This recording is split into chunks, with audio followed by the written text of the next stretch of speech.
Hi, I'm Bill Stevenson from Spotlight Realty, a Compass team. And you may be asking yourself, what's the deal with due diligence and earnest money in North Carolina? Well, here's the answer. You need to understand that in North Carolina, it's a little bit unique if you're coming from another state and trying to buy in North Carolina, if you bought homes in other states in the past. Things are a little bit different here. Back in 2010, 2011-ish, we implemented something called a due diligence fee. Time was, we were just like just about every other state when you only had one deposit to make when you bought a home. It's called earnest money, and that earnest money would go into escrow, meaning it's being held by somebody else. In North Carolina, it's always almost always an attorney now. And then when you went under contract and you had your earnest money deposit in, and that would go toward the purchase price of the home, if you were to back out of the contract for any reason at all, you had to sort of argue about who was going to get that earnest money out of escrow and get it returned to them. Sometimes, if there's something wrong with the property, it would go to the buyer. The buyer would get it back. If there is nothing wrong with the property and the buyer is just backing out for whatever reason, it would go to the seller. But you often had to argue about that. Well, North Carolina kind of solved that problem, and that would often result in lawsuits.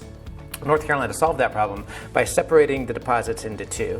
One is called a due diligence fee. You give that up front, it goes directly to the seller, and you're really never going to get that back except under extraordinary circumstances that we can talk about. The other one is earnest money, and that earnest money, just like always, goes into escrow.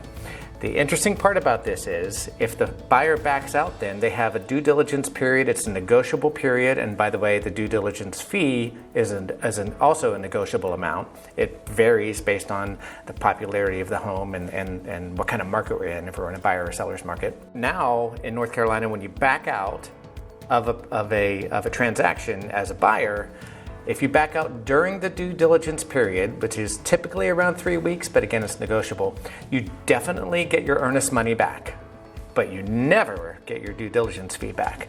And if you back out after the end of the due diligence period, you are likely not going to get your earnest money back. That all of those fees will go directly to the seller in the end.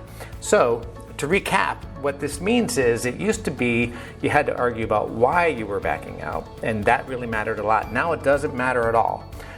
The only thing that matters now is when you back out. If you back out during the due diligence period, you lose your due diligence fee, but you get your earnest money back. If you back out after the end of due diligence, you lose both of those fees. This is kind of complicated sometimes for some people. It's very difficult to understand if you're coming from another state, but that's why we're here. We're here to explain these things to you and help you through the process.